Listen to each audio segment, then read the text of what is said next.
പരിശുദ്ധ ഖുർആനിലെ 6-ാം അധ്യായം സൂറത്തുൽ അൻആമിന്റെ 59-ാമത് ക്ലാസ്സിൽ 103-ാമത്തെ ആയത്ത് മുതൽക്കാണ് ഇന്ന് നമുക്ക് പരിശോധിക്കുവാനുള്ളത്.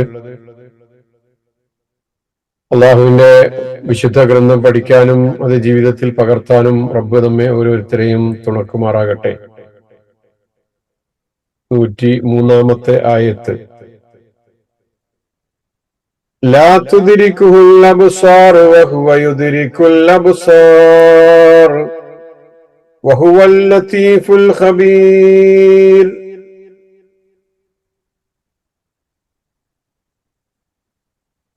قد جاءكم بصائر من ربكم فمن أبصر فلنفسه ومن عمي فعليها وما أنا عليكم بحفيظ. ഈ 104-103 ആയത്തുകൾ പരസ്പര ബന്ധിതമായിട്ടുള്ള ആയത്തുകളാണ്. വലിയ വിശദീകരണങ്ങൾ കൂടാതെ തന്നെ നമുക്ക് മനസ്സിലാക്കാൻ പറ്റാവുന്ന ആയത്തുകളാണ്. ലാ തുദ്രിക്കുഹുൽ അബ്സാർ.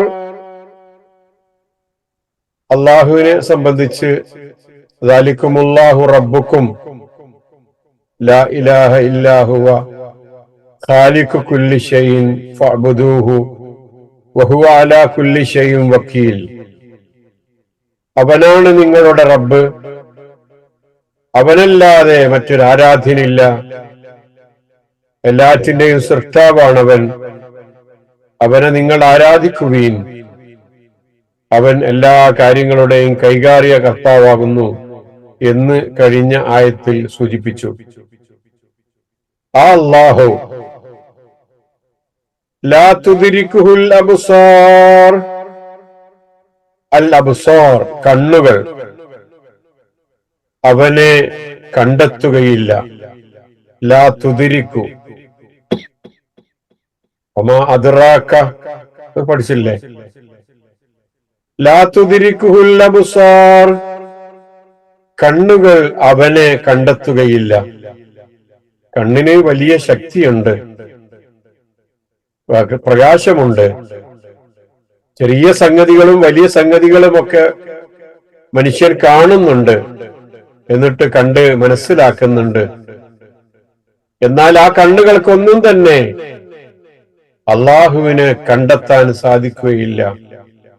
വഹുവ യുദ്രിക്കുൽ അബ്സാർ അവൻ കണ്ണുകളെ കണ്ടെത്തുകയും ചെയ്യും. വഹുവ അവൻ യുദ്രിക്കു കണ്ടെത്തുന്നു, ലാ തുദ്രിക്കു ഹു അവനെ കണ്ടെത്തുകയില്ല. വഹുവ യുദ്രിക്കു അവൻ കണ്ടെത്തുന്നതാണ്, പ്രാപിക്കുന്നതാണ്, കണ്ടെത്തുന്നതാണ്. അൽ അബ്സാറ കണ്ണുകളെ. നേരത്തെ അൽ അബ്സാറു എന്നാ പറഞ്ഞത്. കണ്ണുകൾ കണ്ടെത്തുന്നു. യുദ്രിക്കുൽ അബ്സാറ റാക്ക് ഫതഹ് കണ്ണുകളെ കണ്ടെത്തുന്നു. റാക്ക് ലമ്മായപ്പോ എന്താ ഉണ്ടായത്? കണ്ണുകൾ കണ്ടെത്തുന്നു എന്നർത്ഥം കിട്ടി. വഹുവൽ ലതീഫുൽ ഖബീർ അവൻ അതിസൂക്ഷ്മജ്ഞാനിയും അൽ ഖബീർ തത്വജ്ഞാനിയുമാണ്. നിഗൂഢമായ കാര്യങ്ങൾ അറിയുന്നവനുമാണ്, അഭിജ്ഞനുമാകുന്നു. അൽ ഖബീർ അല്ലാഹു അൽ ലത്തീഫുമാണ്, അൽ ഖബീറുമാണ്. വളരെ സൂക്ഷ്മമായിട്ട് കാര്യങ്ങൾ അറിയുന്നവനാണ്, വളരെ കൃത്യമായിട്ടും വ്യക്തമായിട്ടും അൽ ഖബീർ അറിയുന്ന നിപുണനായിട്ടുള്ള ആളുമാകുന്നു അല്ലാഹു. അർത്ഥം മനസ്സിലായിട്ടുണ്ടാവുമല്ലോ. ഈ ആയത്ത് സംബന്ധിച്ച് പണ്ഡിതന്മാർ പറഞ്ഞിരിക്കുന്നത് അള്ളാഹുവിന്റെ സിഫത്തുകളെ, ഗുണവിശേഷങ്ങളെയും അവന്റെ അസ്മാഉകളെയും നാമങ്ങളെയും മനസ്സിലാക്കുന്ന ആളുകൾ ഇവിടെ രണ്ട് ആയത്തുകൾ എടുത്തു പറഞ്ഞിട്ട് പറയുന്നു.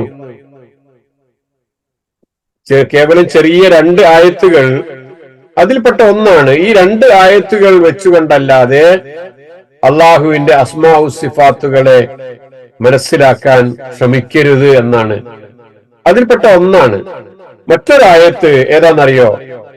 ലൈസ കമിസ്ലിഹി ശൈഉൻ വഹുവസ് സമീഉൽ ബസീർ. അവനെ പോലെ ഒരു വസ്തുവും ഇല്ല, അവനെല്ലാം കേട്ടറിയുന്നവനും കണ്ടറിയുന്നവനുമാണ്. ഈ ആയത്തിൽ അൽ ലത്തീഫ് അൽ ഖബീർ, സൂക്ഷ്മജ്ഞാനിയും അഭിജ്ഞനുമാണ് എന്ന് വിശദീകരിച്ചു. വളരെ നിപുണനാണ് അവനെന്ന് പറഞ്ഞു. വേറൊരായത്തിൽ അസ്സമീഉ അൽ ബസീർ, എല്ലാം കേട്ടറിയുന്നവനും കണ്ടറിയുന്നവനുമാണ് എന്നൊരായത്ത് സൂറത്ത് ശൂറയിൽ 11ാമത്തെ വാക്യമായിട്ട് പറയുന്നുണ്ട്. ഈ രണ്ടായത്തുകൾ വെച്ച് വേണം നിങ്ങൾ അള്ളാഹുവിനെ മനസ്സിലാക്കാൻ. അള്ളാഹുവിന്റെ ഗുണവിശേഷണങ്ങളും അവന്റെ അസ്മാഉകളും അവന്റെ നാമങ്ങളും ഒക്കെ നിങ്ങൾ മനസ്സിലാക്കാൻ ഒരുങ്ങുമ്പോ ഈ രണ്ടായത്തുകൾ മനസ്സിലാക്കാതെ നിങ്ങൾ അവന്റെ സിഫത്തുകൾ, അസ്മാ സിഫാത്തുകൾ പഠിക്കാൻ ഒരുങ്ങരുത് എന്ന് പറയുന്നുണ്ട്.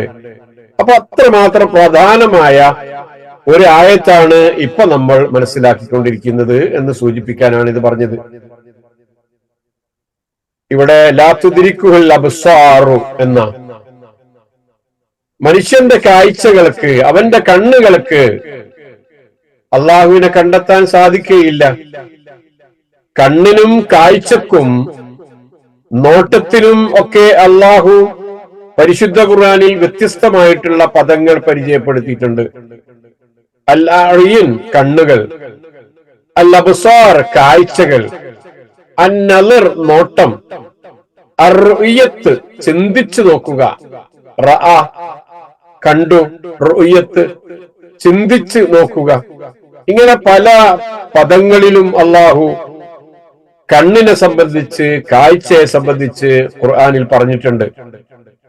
എല്ലാറ്റിനും ഓരോ ഉദാഹരണം ഇവിടെ നമ്മൾ പരിശോധിക്കുക. ഖുൽ ഹുവല്ലദീ അൻശഅകും വജഅല ലക്കുമുസ് സമഅ വൽ അബ്സാറ വൽ അഫ്ഇദ ഖലീലൻ മാ തശ്കുറൂൻ. പറയുക, അവനാണ് നിങ്ങളെ സൃഷ്ടിച്ചുണ്ടാക്കുകയും നിങ്ങൾക്ക് കേൾവിയും കാഴ്ചകളും ഹൃദയങ്ങളും ഏർപ്പെടുത്തി തരികയും ചെയ്തവൻ. അസ്സംഅ വൽ അബ്സാറ വൽ അഫ്ഇദത, മനുഷ്യന്റെ വളരെ പ്രധാനപ്പെട്ട 3 സംഗതികളാണ്. അവന്റെ കേൾവി, വൽ അബ്സാറ അവന്റെ കാഴ്ചകൾ, വൽ അഫ്ഇദത അവന്റെ ഹൃദയം.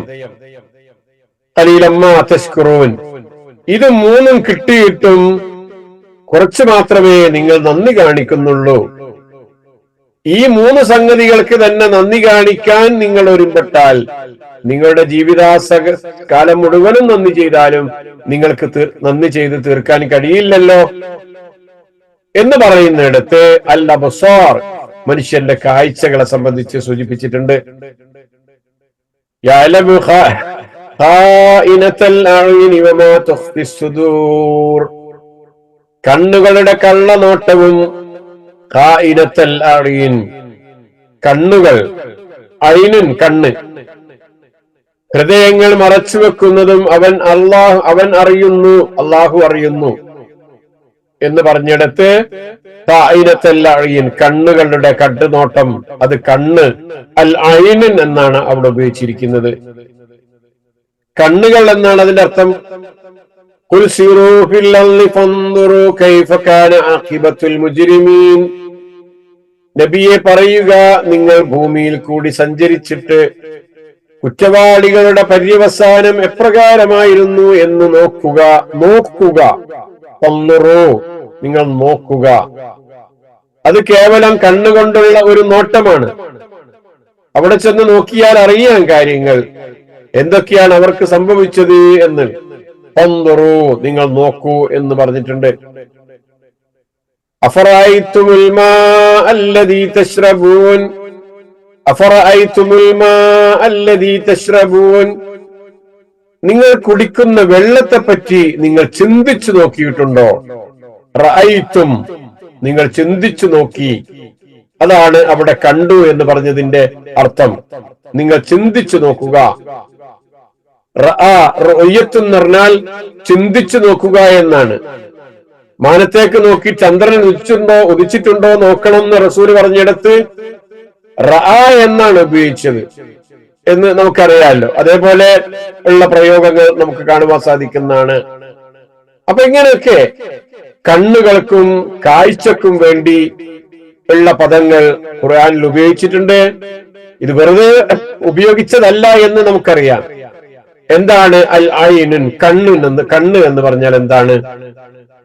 മനുഷ്യ ശരീരത്തിൽ അല്ലെങ്കിൽ എല്ലാ ജീവികളിലും അവരുടെ ശരീരങ്ങളിൽ ഏറ്റവും ലളിതമായ ഒരു അവയവമാണ് കണ്ണ് എന്ന് പറയുന്നത്. നമ്മുടെ ശരീരത്തിലെ കൈയും കാലും കാതും തലയും അങ്ങനെ ഓരോന്നും, നമ്മുടെ വായയും ഓരോന്നും നമ്മൾ എടുത്തു പരിശോധിച്ചു നോക്കുമ്പോ മനുഷ്യന്റെ ശരീരത്തിലെ വളരെ ലളിതമായ വളരെ ചെറിയ ഒരു അവയവമാണ് കണ്ണ് എന്നുള്ളത്.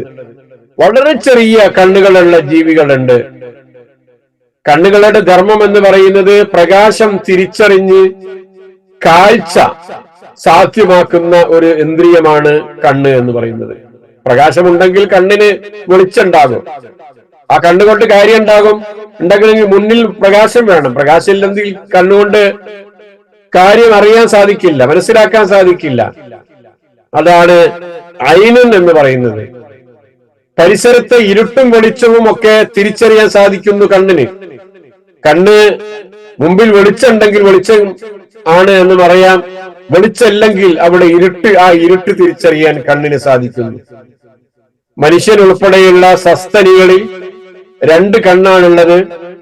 ഈ 2 കണ്ണും ഒരേ ബിന്ദുവിൽ കേന്ദ്രീകരിച്ച് രണ്ട് കണ്ണും കൊണ്ട് നോക്കിയിട്ട് ബൈനോക്കുലർ പോലെ ഒരു സാധനം കാണുന്ന സംവിധാനമാണ് മനുഷ്യരെ പോലെയുള്ള സസ്തനികളായ ജീവികളിലൊക്കെ ഉള്ളത്. എന്നാൽ വേറെ പല ജീവജാലങ്ങൾ അല്ലാത്തവയുണ്ട്. അതുകൊണ്ടാണ് അങ്ങനെ പറയുന്നത്. 2 കണ്ടുകൊണ്ട് നോക്കിയിട്ട് കുറെ സംഗതികൾ കാണാൻ കഴിയുന്ന, 2 സംഗതികൾ കാണാൻ കഴിയുന്ന ജീവജാലങ്ങളുണ്ട്. എന്താ അൽ ബസർ? ബസർ എന്ന് പറഞ്ഞാൽ കാഴ്ച നമ്മൾ പറഞ്ഞല്ലോ.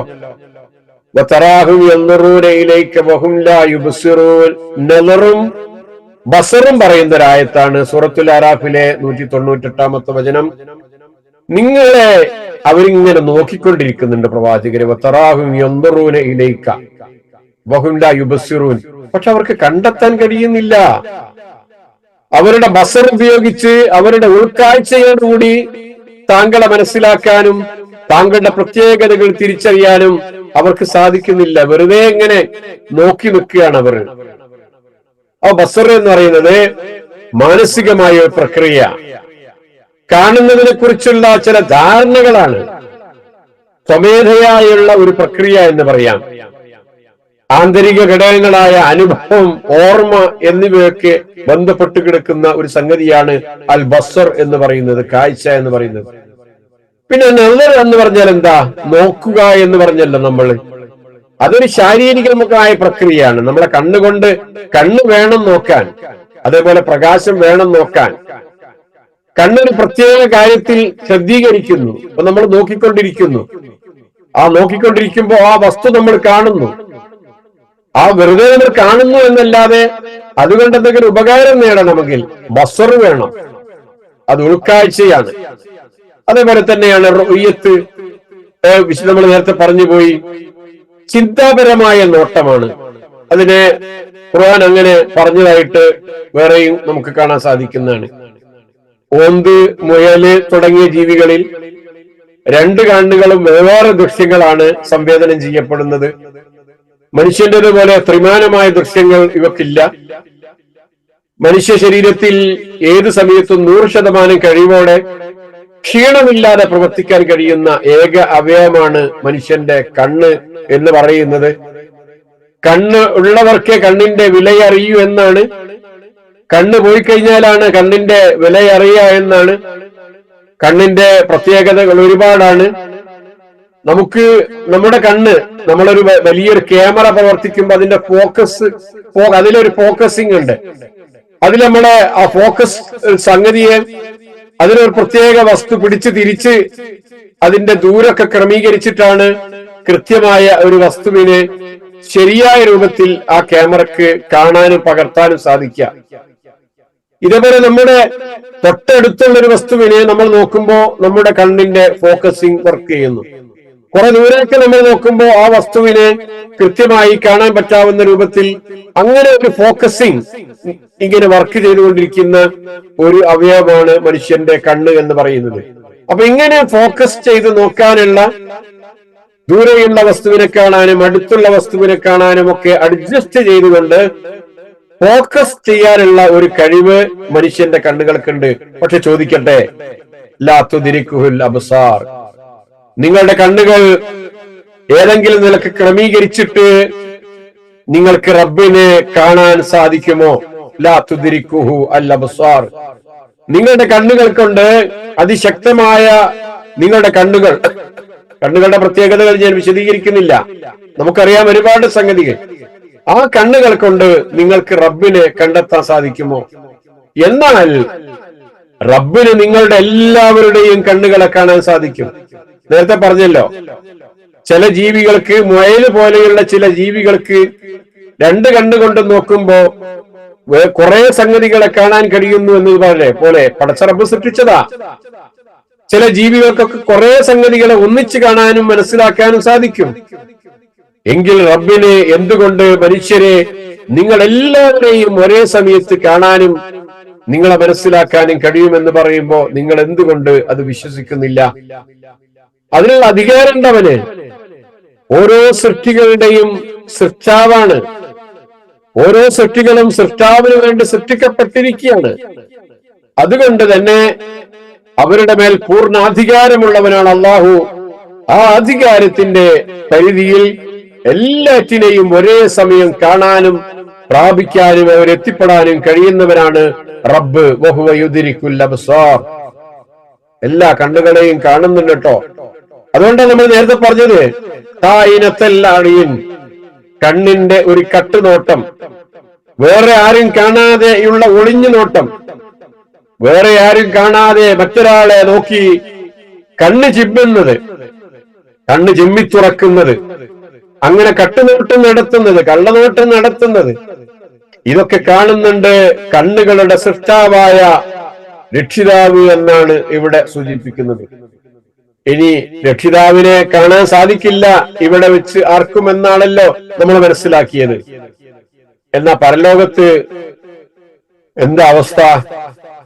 വുജൂഹു യൗമൈദിൻ നാദിറ ഇലാ റബ്ബിഹാ നാദിറ, ചില മുഖങ്ങൾ അന്നത്തെ ദിവസം പ്രസന്നങ്ങളായിരിക്കും, അവയുടെ റബ്ബിന്റെ നേരെ നോക്കിക്കാണുന്നവയായിരിക്കും.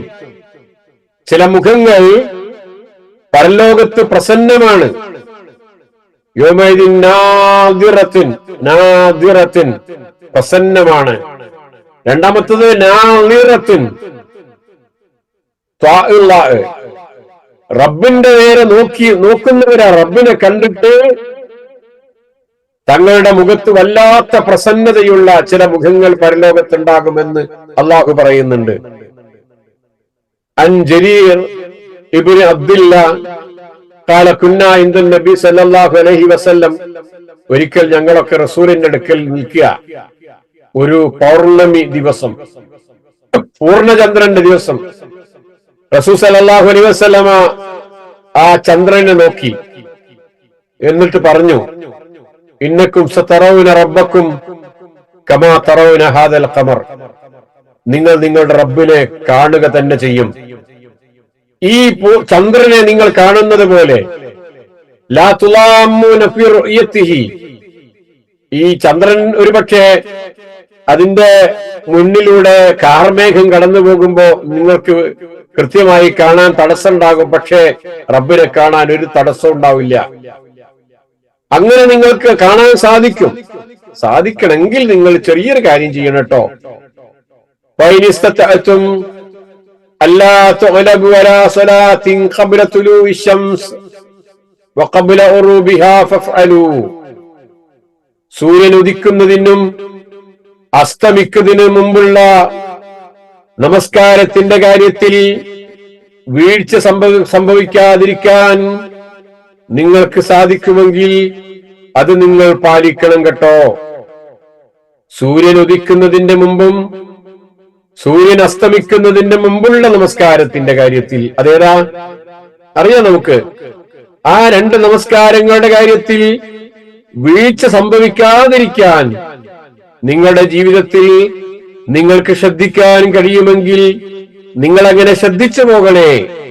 അതാണ് നിങ്ങൾക്ക് റബ്ബിനെ പൂർണ്ണ ചന്ദ്രനെ പോലെ പൗർണമി ദിവസത്തിൽ ചന്ദ്രനിലേക്ക് നോക്കി നിങ്ങൾ ചന്ദ്രനെ കണ്ട് ആസ്വദിക്കുന്നത് പോലെ അങ്ങതിനെ കൃത്യമായി നിങ്ങൾക്ക് കാണാൻ സാധിക്കുന്നത് പോലെ നിങ്ങൾക്ക് കാണാൻ സാധിക്കണമെങ്കിൽ നിങ്ങൾ അങ്ങനെ ചെയ്യണം കേട്ടോ. എന്നിട്ട് റസൂൽ സല്ലല്ലാഹു അലൈഹി വസല്ലം ഒരു ആയത്തും കൂടെ ഓതി, വസബ്ബിഹ് ബിഹംദി റബ്ബിക ഖബ്ല തുലൂഇ ശംസി വഖബ്ല അൽ-ഖുറൂബ്. സൂര്യ ഉദയത്തിന് മുമ്പും സൂര്യാസ്തമനത്തിന് മുമ്പും നിന്റെ റബ്ബിന്റെ സ്തോത്രം ചെയ്യുന്നതോടൊപ്പം അവന്റെ വിശുദ്ധി നീ ഉയർത്തിപ്പിടിക്കുക എന്ന് പറയുന്ന ഒരായത്ത് പ്രവാചക സല്ലല്ലാഹു അലൈഹി വസല്ലമ ഓതുകയും ചെയ്തു എന്ന സുഹൈബ് റളിയല്ലാഹു അൻഹു റിപ്പോർട്ട് ചെയ്യുന്ന വേറൊരു ഹദീസിൽ റസൂൽ സല്ലല്ലാഹു അലൈഹി വസല്ലം പറയാണ്, ഇദാ ദഖല അഹ്ലുൽ ജന്ന, സ്വർഗത്തിൽ പ്രവേശിക്കുന്ന ആ സ്വർഗാവകാശികളായുള്ള ആളുകളൊക്കെ സ്വർഗത്തിൽ പ്രവേശിച്ചു കഴിഞ്ഞാൽ അള്ളാഹു ചോദിക്കും, അള്ളാഹു മനുഷ്യരോട് സ്വർഗവാസികളോട് ചോദിക്കും, നിങ്ങൾക്ക് തുരീദൂന ശൈഅൻ അസീദുക്കും, നിങ്ങൾക്ക് ഇനി ഞാൻ എന്തെങ്കിലും കൂടുതലായിട്ട് ഈ സ്വർഗത്തിൽ നൽകാനുണ്ടോ? നിങ്ങൾക്ക് ഇനി എന്തെങ്കിലും കൂടുതലായിട്ട് വേണോ? നിങ്ങൾ എന്തെങ്കിലും ഉദ്ദേശിക്കുന്നുണ്ടോ? ഫയഖൂലൂൻ, സ്വർഗവാസികൾ പറയും, അലം തുബയ്യിന വുജൂഹനാ അലം തുദ്ഖിൽനൽ ജന്ന വതുനജ്ജിനാ മിനൻ നാർ. നീ ഞങ്ങളുടെ മുഖം തെളിയിച്ചില്ലേ?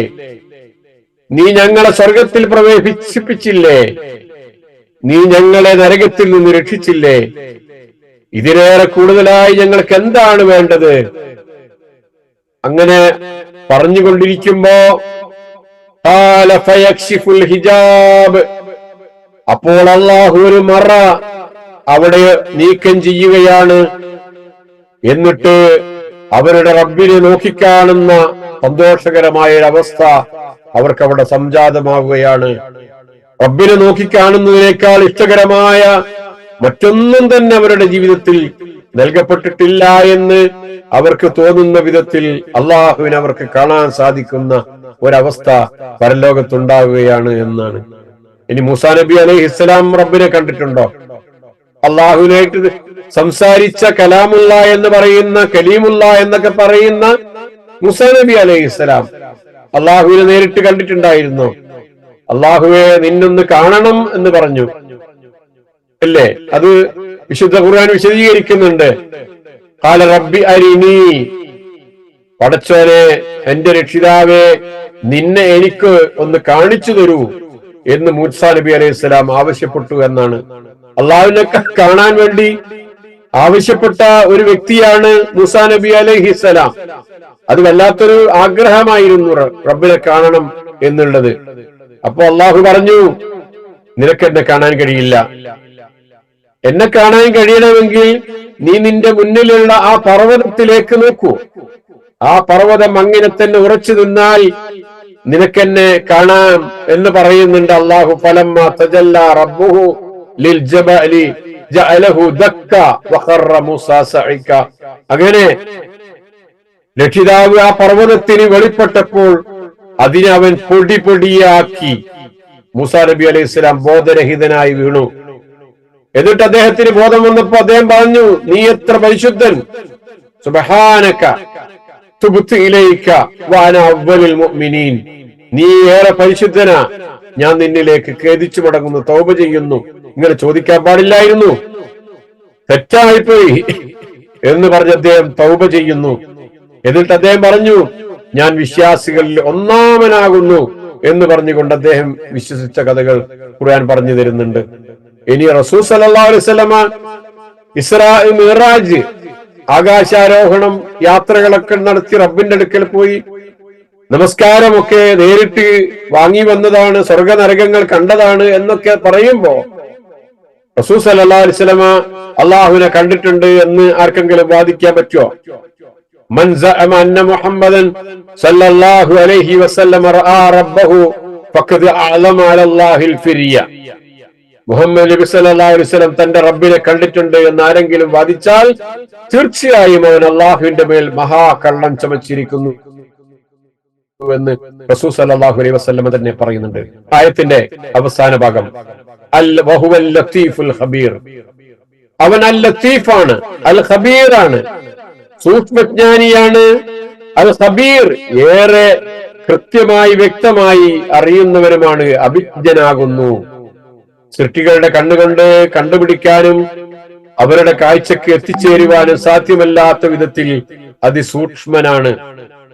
അതേപോലെ അതിസൂക്ഷ്മമായി എല്ലാ കാര്യങ്ങളും അറിയുന്നവരുമാകുന്നു. ലത്തീഫുൻ എന്നതിന് വേറൊരർത്ഥമുണ്ട്, സൗമ്യനായിട്ടുള്ളവൻ. സൗമ്യനായിട്ടുള്ളവൻ, ലുത്ഫ്, ദയാപരനായിട്ടുള്ളവൻ, സൗമ്യനായിട്ടുള്ളവൻ എന്ന ഒരർത്ഥവും കൂടെ ഉണ്ട്. അപ്പൊ അതിസൂക്ഷ്മനും സൗമ്യനുമായിട്ടുള്ളവനാണ് അള്ളാഹു എന്ന് അങ്ങനെ അർത്ഥം പറയാം.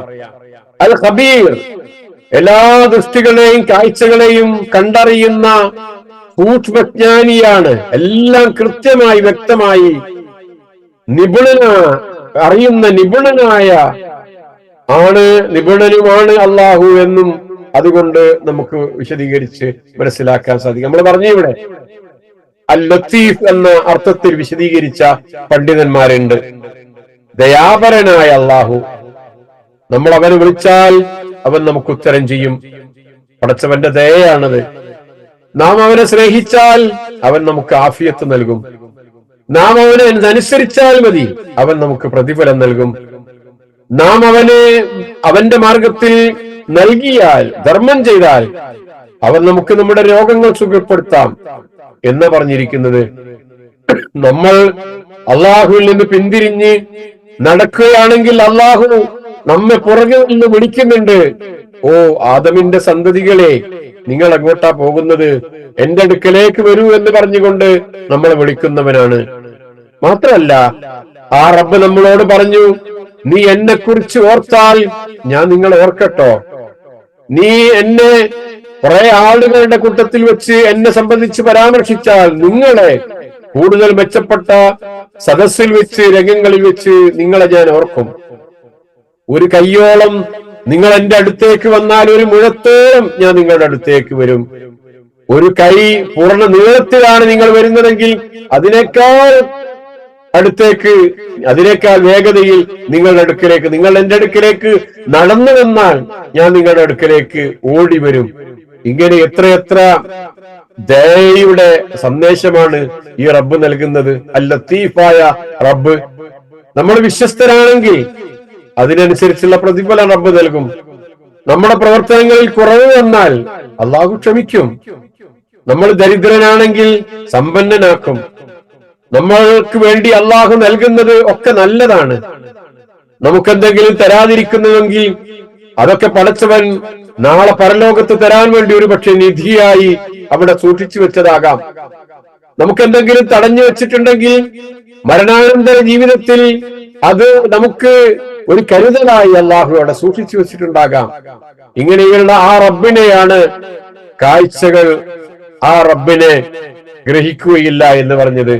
പക്ഷെ നമുക്ക് അവന്റെ ദയ മനസ്സിലാക്കാൻ സാധിക്കും, അവന്റെ കാരുണ്യം മനസ്സിലാക്കാൻ സാധിക്കും. പടച്ചവൻ ചെയ്തുകൊണ്ടിരിക്കുന്ന ആ തരത്തിലുള്ള അനുഗ്രഹങ്ങളെ നമുക്ക് തിരിച്ചറിയാൻ സാധിക്കുക. അൽ ലത്തീഫായ അള്ളാഹുവിനെ നമുക്ക് തിരിച്ചറിയാൻ സാധിക്കുക എന്നുള്ളതാണ്.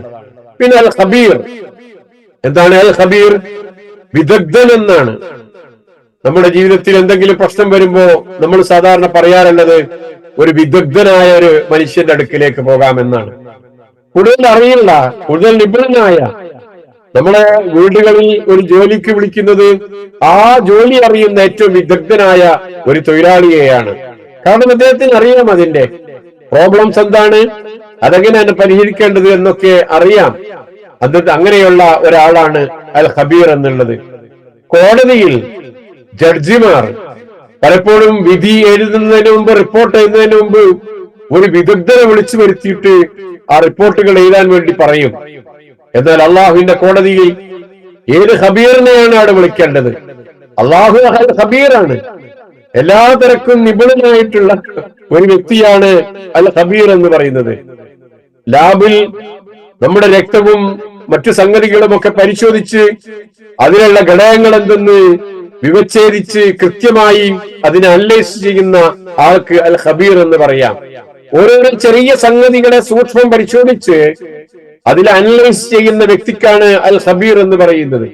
ഇവിടെ നമ്മൾ ചെയ്യുന്ന കർമ്മങ്ങളെ ഓരോന്നും കൃത്യമായി സൂക്ഷ്മമായി പരിശോധിച്ചുകൊണ്ട് അതിലുള്ള നന്മയും തിന്മയും നല്ല നീയത്തും മോശമായ വിചാരങ്ങളും ഒക്കെ കൃത്യമായിട്ട് അറിയുന്നവനായ അൽ ഖബീറായ അള്ളാഹുവിനെയാണ് ഈ ആയത്തിന്റെ അവസാനത്തിൽ ഇവിടെ നമ്മൾ പരിചയപ്പെടുന്നത് എന്നാണ് സൂചിപ്പിച്ചത്. അടുത്ത ആയത്തിലേക്ക് നമ്മൾ പോകുമ്പോൾ ഖദ് ജാഅകും ബസായിറു മിർ റബ്ബികും ഫമൻ അബ്സറ ഫലിനഫ്സിഹി വമൻ അമിയ ഫഅലൈഹാ വമാ അന അലൈക്കും ബിഹഫീൽ.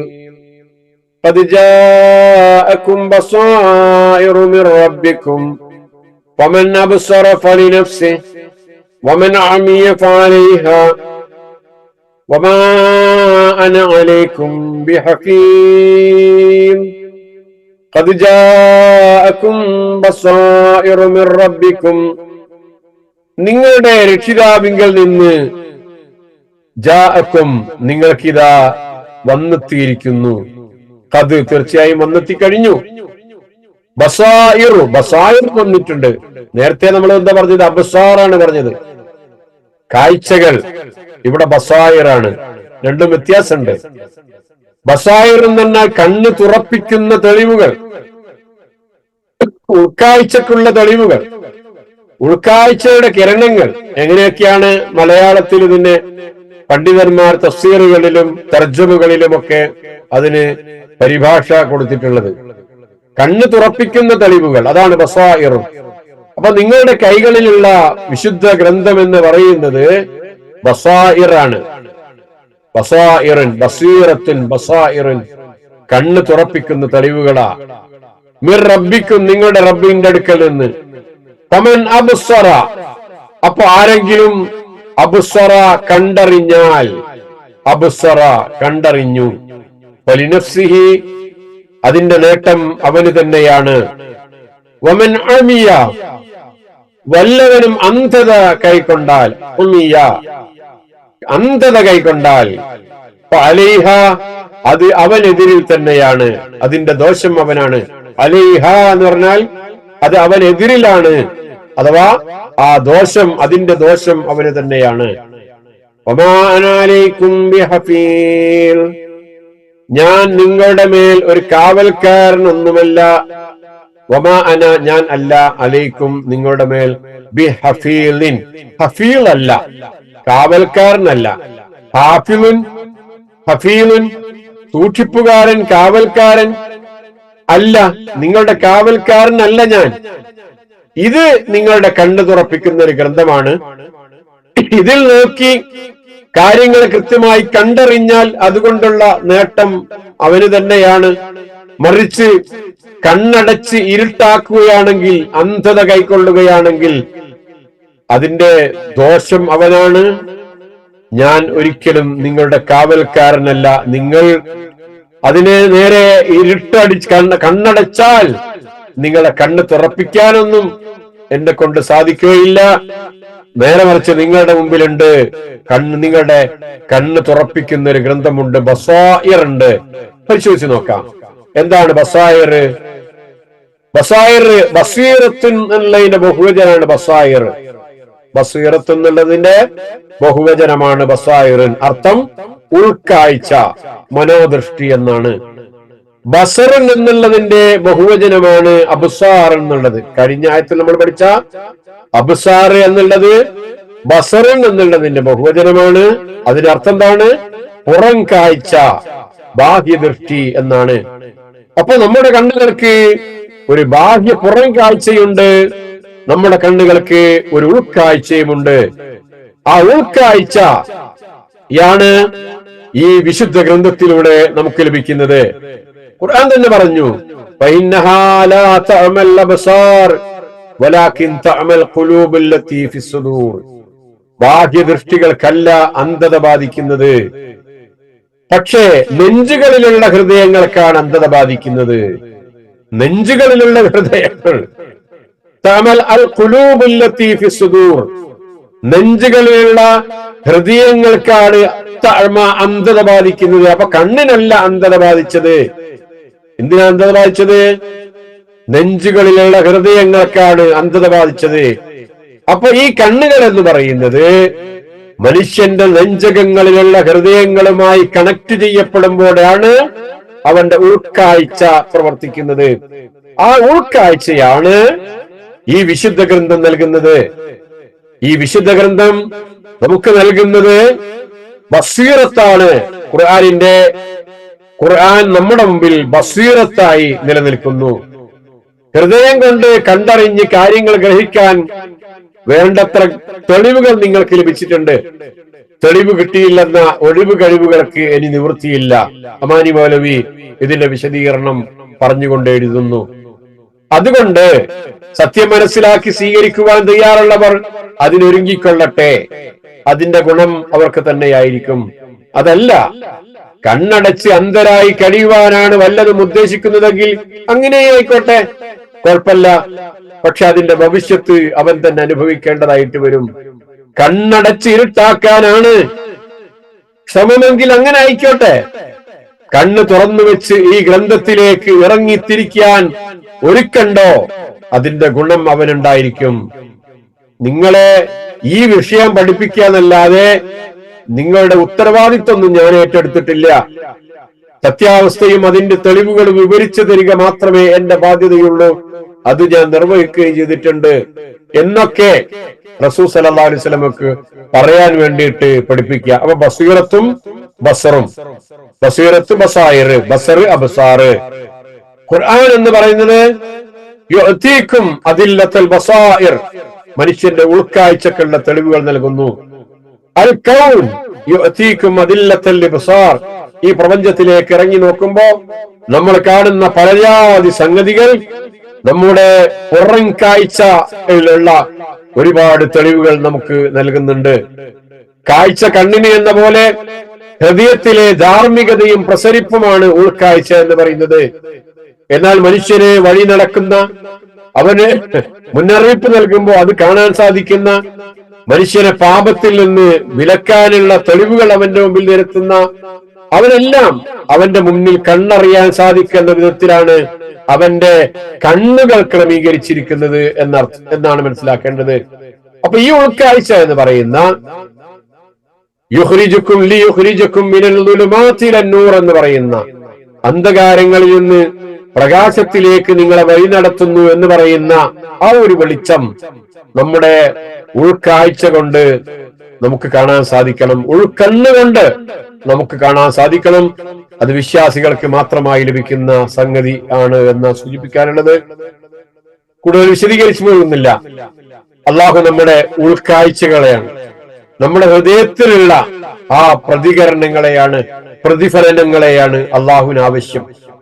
നമ്മുടെ ഉള്ളുകൊണ്ട് നമ്മൾ എന്തൊക്കെ നോക്കിക്കണ്ടു, നമ്മുടെ ഉൾക്കാഴ്ച കൊണ്ട്, നമ്മുടെ കണ്ണിന്റെ ഉള്ളുകൊണ്ട് നമുക്ക് എന്തെല്ലാം ആവാഹിച്ചെടുക്കാൻ സാധിച്ചിട്ടുണ്ട്. ഇന്നല്ലാഹ ലാ യൻദുറു ഇലാ സുവരിക്കും വലാ അംവാലിക്കും വലാകിൻ ഇന്നമാ യൻദുറു ഇലാ അമാലിക്കും വഖുലൂബിക്കും എന്ന് പറയുന്നുണ്ട് റസൂൽ സല്ലല്ലാഹു അലൈഹി വസല്ലം. നിങ്ങളുടെ രൂപവും നിങ്ങളുടെ സമ്പത്തും നിങ്ങളുടെ സൗകര്യങ്ങളും ഒന്നും അല്ലാഹു നോക്കുന്നില്ല. വലാകിൻ യൻദുറു ഇലാ അമാലിക്കും വഖുലൂബിക്കും, നിങ്ങളുടെ ഉള്ളിലേക്ക് നിങ്ങളുടെ പ്രവർത്തനങ്ങൾ, ആ പ്രവർത്തനങ്ങൾ ചെയ്യുമ്പോൾ നിങ്ങളുടെ ഉണ്ടാകുന്ന ഹൃദയത്തിലെ സാന്നിധ്യം എത്രയാണ്, എങ്ങനെയാണ് എന്നാണ് അള്ളാഹു നോക്കുന്നത്. ഒരിക്കൽ റസൂൽ സല്ലല്ലാഹു അലൈഹി വസല്ലമയോട് ചോദിക്കപ്പെട്ടു, റസൂലേ മൽ ഇസ്ലാം, എന്താ ഇസ്ലാം? ഖാല അൻ തുസ്ലിമ ഖൽബക ലില്ലാഹി അസ്സ വജൽ, നിന്റെ ഖൽബ് അല്ലാഹുവിനെ കീഴ്പ്പെടുക, അതാണ് ഇസ്ലാം എന്ന് പറയുന്നത്. വഅൻ യസ്ലമൽ മുസ്ലിമൂന മിൻ ലിസാനിക വയദിക, മറ്റു മുസ്ലിങ്ങൾ നിന്റെ കയ്യിൽ നിന്ന്, നാവിൽ നിന്ന് രക്ഷപ്പെടുകയും ചെയ്യാം, അതാണ് ഇസ്ലാം എന്ന് പറയുന്നത്. വീണ്ടും ചോദ്യം, അയ്യുൽ ഇസ്ലാമി അഫ്ളൽ, ഏറ്റവും നല്ല ശ്രേഷ്ഠകരമായ ഇസ്ലാം ഏതാ? അൽ ഈമാൻ, അത് ഈമാനാണ്. ഖാല വമൽ ഈമാൻ, അപ്പൊ ഈമാൻ എന്താ? ഖാല അൻ തുഅ്മിന ബില്ലാഹി വമലായികതിഹി വകുതുബിഹി വറസുലിഹി വൽ ബഅസി ബഅദൽ മൗത്ത്, അള്ളാഹുവിലും മലക്കുകളിലും ഗ്രന്ഥങ്ങളിലും പ്രവാചകന്മാരിലും പരലോകത്തിലും ഒക്കെ വിശ്വസിക്കുക, അതാണ് ഈമാൻ എന്ന് പറയുന്നത്. ഖാല ഫഅയ്യുൽ ഈമാനി അഫ്ളൽ, ഈമാനിൽ ഏറ്റവും ശ്രേഷ്ഠകരമായത് എന്താണ്? ഖാല അൽ ഹിജ്റത്തു, ഹിജ്റ പോകല. ഖാല വമൽ ഹിജ്റത്തു, അപ്പൊ ഹിജ്റ എന്ന് പറഞ്ഞാൽ എന്താ? ഖാല അൻ തഹ്ജുറ സൂഅ, തെറ്റുകളെ മാറി നിൽക്കുക, അതിൽ നിന്നും തിരിച്ചു നടക്കുക എന്നതാണ്. ഖാല ഫഅയ്യുൽ ഹിജ്റത്തി അഫ്ളൽ, ഹിജ്റയിൽ വെച്ച് ഏറ്റവും ശ്രേഷ്ഠകരമായത് എന്താണ്? ഖാല അൽ ജിഹാദ്, അള്ളാഹുവിന്റെ മാർഗത്തിലുള്ള ധർമ്മസമരമാകുന്നു. ഇങ്ങനെ റസൂൽ സല്ലല്ലാഹു അലൈഹി വസല്ലം പഠിപ്പിക്കുന്ന ഒരു ഇസ്ലാമും ഈമാനും ഹിജ്റയും ഒക്കെ നമുക്ക് ഒരു ഹദീസിൽ നിന്ന് മനസ്സിലാക്കാൻ സാധിക്കുന്നതാണ്. റസൂൽ റളിയല്ലാഹു അൻഹു റസൂൽ സല്ലല്ലാഹു അലൈഹി വസല്ലമയുടെ വാഹനത്തിന്റെ പുറകിലിരുന്ന് യാത്ര ചെയ്യുന്ന ഒരു നേരത്ത് ഖാല റസൂൽ സല്ലല്ലാഹു അലൈഹി വസല്ലം പറയും, യാ മുആദ് ഇബ്നു ജബൽ, മുആദേ എന്ന് വിളിച്ചിട്ട്, അപ്പൊ റസൂലിനോട് യാ ലബ്ബൈക യാ റസൂലല്ലാഹ് വസഅദൈക, ഖാല യാ മുആദ് ലബ്ബൈക യാ റസൂലല്ലാഹ് വസഅദൈക, ഖാല യാ മുആദ് ലബ്ബൈക യാ റസൂലല്ലാഹ് വസഅദൈക, മുആദേ ലബ്ബൈക യാ റസൂലല്ലാഹ് വസഅദൈക, മുആദേ ലബ്ബൈക യാ റസൂലല്ലാഹ് വസഅദൈക. അങ്ങനെ 3 തവണ റസൂൽ വിളിച്ചു. മുആദ് റളിയല്ലാഹു അൻഹു ഈ വിധത്തിൽ ഉത്തരം പറഞ്ഞു, വിളി കേട്ടു. എന്നിട്ട് റസൂൽ സല്ലല്ലാഹു അലൈഹി വസല്ലമയോട് റസൂൽ സല്ലല്ലാഹു അലൈഹി വസല്ലമ മുആദിനോട് പറഞ്ഞു, മാ മിൻ അഹദിൻ യശ്ഹദു അല്ലാ ഇലാഹ ഇല്ലല്ലാഹ് വ അന്ന മുഹമ്മദ റസൂലുള്ളാഹി സിദ്ഖൻ മിൻ ഖൽബിഹി ഇല്ലാ ഹറമഹുല്ലാഹു അലന്നാർ. ഏതൊരു മനുഷ്യരും അവന്റെ ഹൃദയത്തിൽ സത്യപ്പെടുത്തിക്കൊണ്ട് സിദ്ഖൻ മിൻ ഖൽബിഹി, ഉള്ളറിഞ്ഞുകൊണ്ട് അശ്ഹദു അല്ലാ ഇലാഹ ഇല്ലല്ലാഹ് വ അന്ന മുഹമ്മദ റസൂലുള്ളാഹ് എന്നാരെങ്കിലും പറഞ്ഞിട്ടുണ്ടെങ്കിൽ ഇല്ലാ ഹറമഹുല്ലാഹു അലന്നാർ, അവന് നരകം അള്ളാഹു ഹറാമാക്കിയിട്ടുണ്ട്. അപ്പൊ ചോദിക്കുന്നുണ്ട്, ഞാനിത് ഈ സന്തോഷ വാർത്ത ആളുകളൊക്കെ അറിയിച്ചോട്ടെ എന്നൊക്കെ അദ്ദേഹം റസൂൽ സല്ലല്ലാഹു അലൈഹി വസല്ലമയോട് ചോദിക്കുന്ന ഒരു ചോദ്യം അങ്ങനെ കടന്നു പോകുന്നുണ്ട്. വേറൊരിക്കൽ റസൂൽ സല്ലല്ലാഹു അലൈഹി വസല്ലമ പറഞ്ഞു, മാമിൻ മുസ്ലിമിൻ യതവല്ലഉ, ഏതൊരു മുസ്ലിമും വുളു ചെയ്യുന്നു, ഫയുഹ്സിനു വുളുഅഹു, അവൻ ആ വുളു ഏറ്റവും നല്ല ഭംഗിയുള്ള രൂപത്തിൽ അവൻ നിർവഹിക്കുന്ന വുളു ഏറ്റവും നല്ല രൂപത്തിൽ വുളു ചെയ്യുന്നു, വെറുതെ കാട്ടിക്കൂട്ടലല്ല. സുമ്മ യഖൂം, എന്നിട്ടവൻ നിന്ന് ഫയുസല്ലി, നമസ്കരിക്കുന്നു, റക്അത്തൈനി, 2 റക്അത്ത്, മുഖ്ബിലുൻ അലൈഹിമാ ബിഖൽബിഹി വവജ്ഹിഹി, അവന്റെ ഹൃദയവും അവന്റെ മുഖവും അള്ളാഹുവിന്റെ നേരെ തിരിച്ചു വെച്ചുകൊണ്ടാണ്. അവന്റെ ഹൃദയം തിരിച്ചു വെച്ചിരിക്കുന്നു, മുഖം മാത്രല്ല, ശരീരം മാത്രല്ല, അവന്റെ ഹൃദയം അങ്ങോട്ട് തിരിച്ചു വെച്ചുകൊണ്ടാണ് ഒരാൾ നമസ്കരിക്കുന്നതെങ്കിൽ ഇല്ലാ വജബത്ത് ലഹുൽ ജന്ന, അവന് സ്വർഗം നിർബന്ധമാക്കപ്പെട്ടു എന്ന്. അപ്പൊ നേരത്തെ നരകം ഹറാമാണ് എന്ന് പറഞ്ഞത് എന്തിന്റെ അടിസ്ഥാനത്തിലാണ് എന്ന് നമുക്കറിയാം. ഇവിടെ ഒരാൾക്ക് സ്വർഗം നിർബന്ധമായി എന്ന് പറഞ്ഞതും ഒരു കേവലം വുളൂഇന്റെ വിഷയം പറഞ്ഞിട്ട് അതിൽ കാണിക്കുന്ന ശ്രദ്ധയും ഭക്തിയും ഹൃദയ സാന്നിധ്യവും ഒക്കെ വിശദീകരിച്ചുകൊണ്ട്, ഹൃദയ സാന്നിധ്യത്തോടു കൂടിയാണ് ആ വുളൂ ചെയ്ത്, നല്ല നിലക്ക് വുളൂ ചെയ്ത് 2 റക്അത്ത് നമസ്കരിക്കാൻ വേണ്ടി നിന്നതെങ്കിൽ അവന് സ്വർഗം ലഭിക്കും എന്നൊക്കെ പറയുന്ന ഹദീസുകൾ നമുക്ക് കാണാം. അവസാനിപ്പിക്കാൻ ഒരു ദുആ പഠിക്കാം. അള്ളാഹുവിനെ ഭയപ്പെടുന്ന ഹൃദയത്തിന് വേണ്ടി ഉൾക്കാഴ്ചയുള്ള, ഉള്ളിന്റെ ഉള്ളിൽ നിന്ന് പടച്ചവനെ നമുക്ക് ബോധ്യപ്പെടാനും അവൻ അംഗീകരിക്കാനും അവനോട് പ്രാർത്ഥിക്കാനും ഇബാദത്ത് ചെയ്യാനും പറ്റാവുന്ന ഒരു മനസ്സുണ്ടാകുന്നതിന് വേണ്ടി നമ്മൾ പ്രാർത്ഥിച്ചു കൊണ്ടിരിക്കണം. ഒരുപാട് പ്രാർത്ഥനകളുണ്ട്. അല്ലാഹുമ്മ ഇന്നി അഊദു ബിക മിൻ ഇൽമിൻ ലാ യൻഫഅ, ഉപകാരമില്ലാത്ത അറിവിൽ നിന്ന് അള്ളാഹുവെ ഞാൻ നിന്നോട് രക്ഷ ചോദിക്കുന്നു.